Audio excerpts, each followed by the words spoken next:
I'm Alan Taylor. My buddy Scott Duffy and I are in search of the best burger in America. Each month we visit a new city to try some of the top restaurants, pubs, and brew houses while sitting down for a candid conversation with some of the top entrepreneurs, athletes, entertainers, and celebrities. I don't know about you, but I love talking business over a burger. Welcome to Business and Burgers. Cassell's Hamburgers is a Los Angeles staple. Founded back in 1948, Cassell's recently reopened in the historic Hotel Normandy. While the location may have changed, the soul of Cassell's has not. Al Cassell's original principles of being a hamburger shop with a focus on premium beef ground daily in-house still holds true with Chef Christian Page. Today we sit down with Dan Fleyshman. Dan started his journey into entrepreneurship at the age of 17 when he took a risk and spent his college savings to trademark the catchphrase, "Who's your daddy?" After licensing the catchphrase for $9.5 million to a major brand in the UK, Dan went on to create the wildly successful Who's Your Daddy energy drink. Dan's passion for poker led him to leave his Who's Your Daddy empire to create the coolest poker website around. Dan's site, Victory Poker, went on to become one of the top online poker sites in the world. Today, Dan is a prolific angel investor and spends his time mentoring the companies he has invested in. His charity, Model Citizen Fund, has provided tens of thousands of backpacks loaded to the brim with food and supplies to the homeless. And his book, How to Set Up Your Business for Under $1,000, is flying off the shelves. You have got such a fascinating story, right? Such a great journey. Why don't you tell us kind of a little bit about your background and how you got to this point today? Sure. So it all started in high school. I was working 3 jobs and I saved up a bunch of money for college. Instead of putting the money into college, I saved my 43 grand. I actually ended up starting a company because I trademarked the catchphrase. Wait. Before you even go there, wait, you put aside your 43 grand. How did you make that money? So I was working 3 jobs simultaneously almost every day of the week. While you're going to high school? While I'm in high school.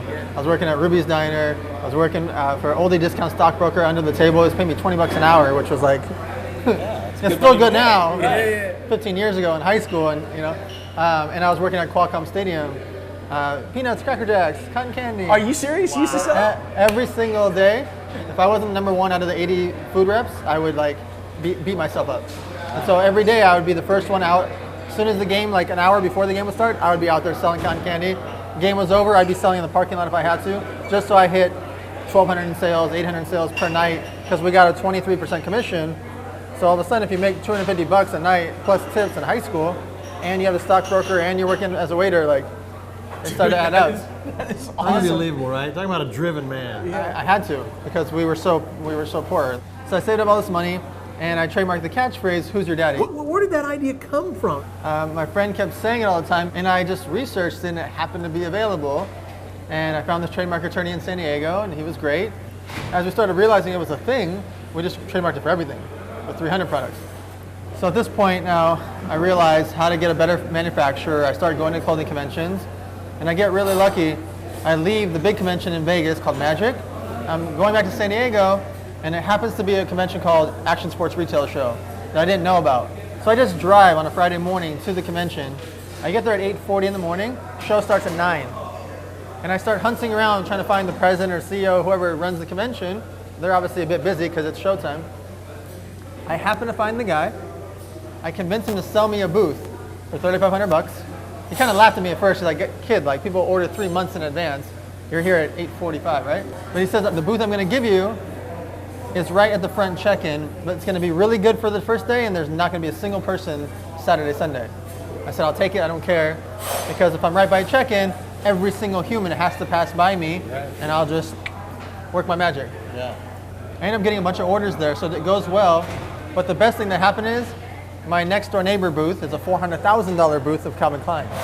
Wow. I make BFFs with the president there because he's bored out of his mind, because he thought he was smart by getting that booth there and didn't realize that Saturday, Sunday is going to be a ghost town. Yeah. He gives me his card. Monday morning, I don't call him.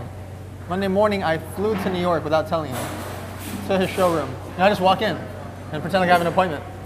And the secretary, I make nice with her, and she says, "Oh yeah, he's right over here."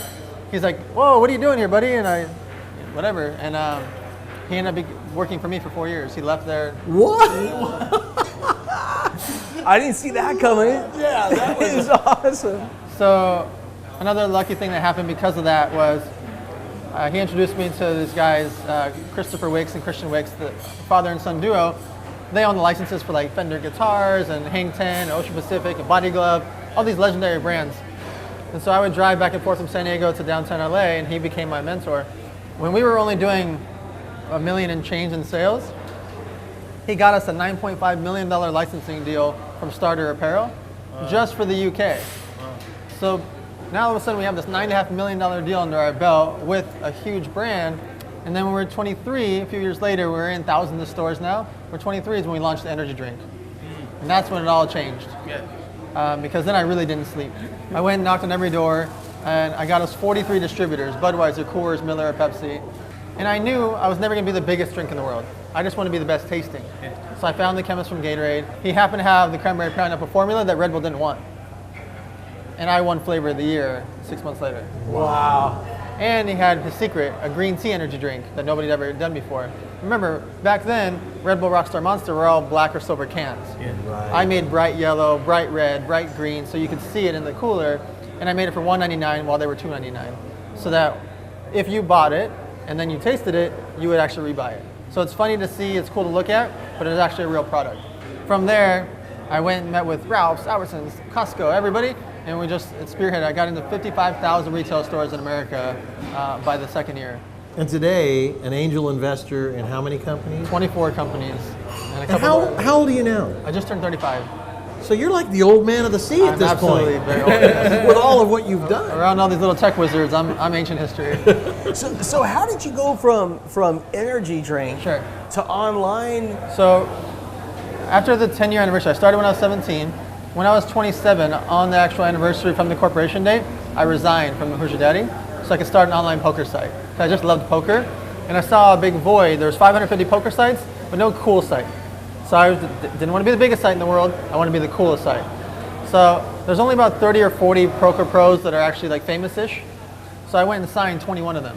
And I did that because they'll now wear my patches on television shows all over the world because they're already playing on television shows all over the world, paid for by my two competitors.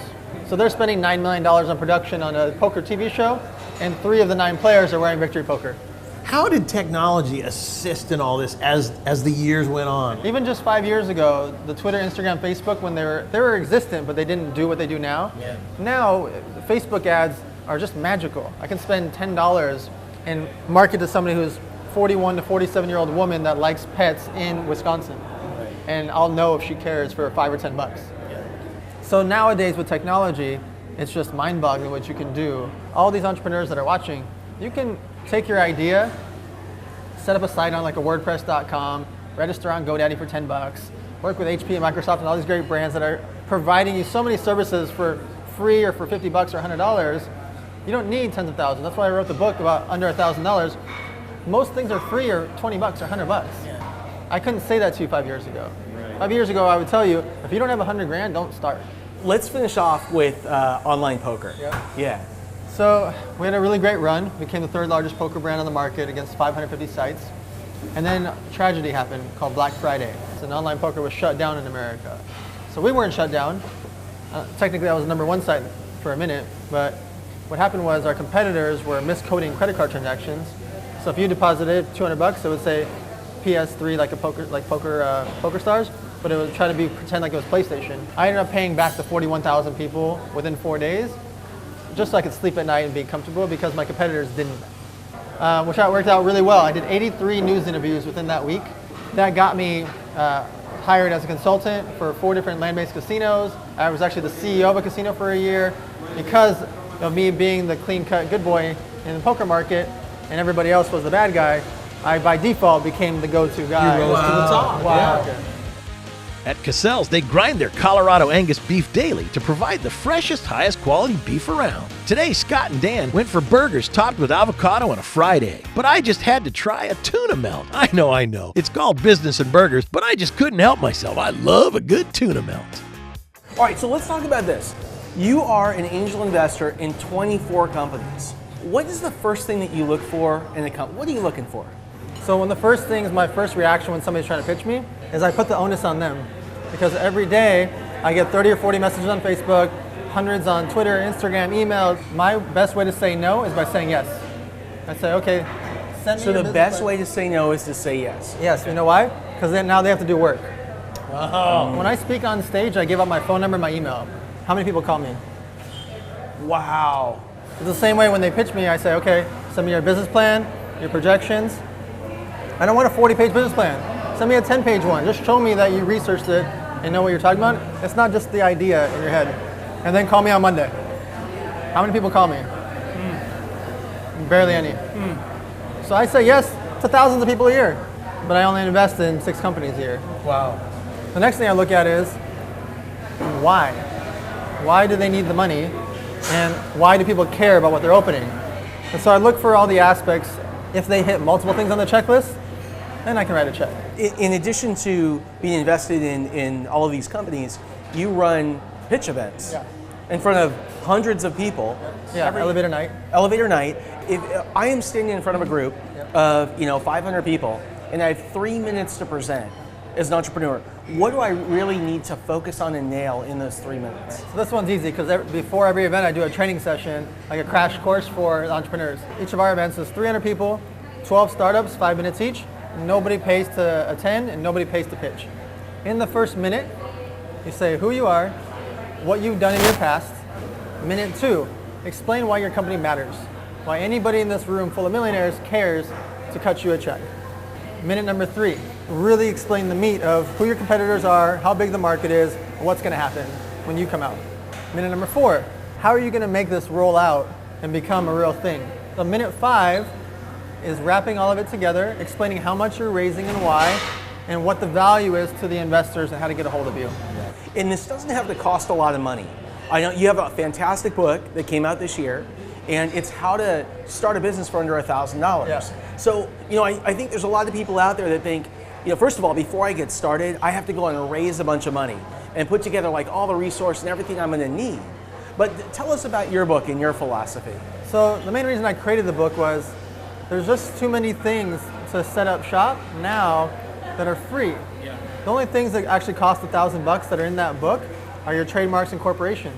If you haven't spent the time to do a business plan, which is free, and a SWOT analysis of what your strengths, weaknesses, opportunities, and threats are, and Google search your competitors and find out everything about them, good and bad, which is free. If you haven't done all those things first, why am I going to write you a check? Right. You know what it sounds like? Business 101 for millennials and new business in the new age, really. Yeah. Because things have changed, haven't they? It's just so much easier now. I think I could never do this stuff 5 years ago. Let's talk about your charitable work, because I love what you do and your mission. Can you share that with us? Sure. So basically I make these backpacks for the homeless. Each one has 150 items inside. Yeah. And essentially, I wanted something that was very straightforward and simple. So you've got everything from toothpaste to hand sanitizer. Socks is the #1 most requested item. So it has, half of it's about food and drinks, Okay. water and snacks. Yeah. And then the other half is like sunglasses, a poncho, a sleeping bag. First of all, how many of these backpacks have you given away? Tens of thousands. Tens of thousands of backpacks. Wow. And we're going to give people a way that they can get connected with you and the charity to contribute as well. But you know what? In a world of takers, you're such a giver, even to create this book, because it's absolutely true. It doesn't cost a lot of money. It doesn't take a lot of energy for people that watch this show. I gotta say, this is a tremendous resource. Appreciate it. Thank you for doing this. Another good deed from Dan Fleyshman. Everybody that watches the show, they can put in the code ELEVATOR and they can get the book for free. Brother, good to Pleasure. I'm gonna keep eating this burger. You eat your burger, man. You eat your burger. We're gonna finish up here. Thanks for being with us. Thanks for all that you do. Absolutely, thank you. That's awesome. Dan has a remarkable drive, and hearing about his success so early in life left us with some serious food for thought. You don't need a ton of money to start your business. Get started today. An idea isn't enough. Have a business plan ready before approaching investors. Dan is proof Drive and Hustle can take you from minimum wage to a millionaire in a matter of years. Next time, we're back at Cassell's Burgers to meet with one of the smartest people in the world, Walter O'Brien. Walter, known by his hacker handle Scorpion, was a high IQ child prodigy who started programming at the age of 9 and was a national coding champion at age 16. Today, Walter runs Scorpion Computer Services, where he and his engineers create applications for the U.S. military and Microsoft, among others. Walter's life story is so interesting that CBS turned it into the hit show Scorpion. Hear his amazing story from Walter himself, right here next time on Business and Burgers.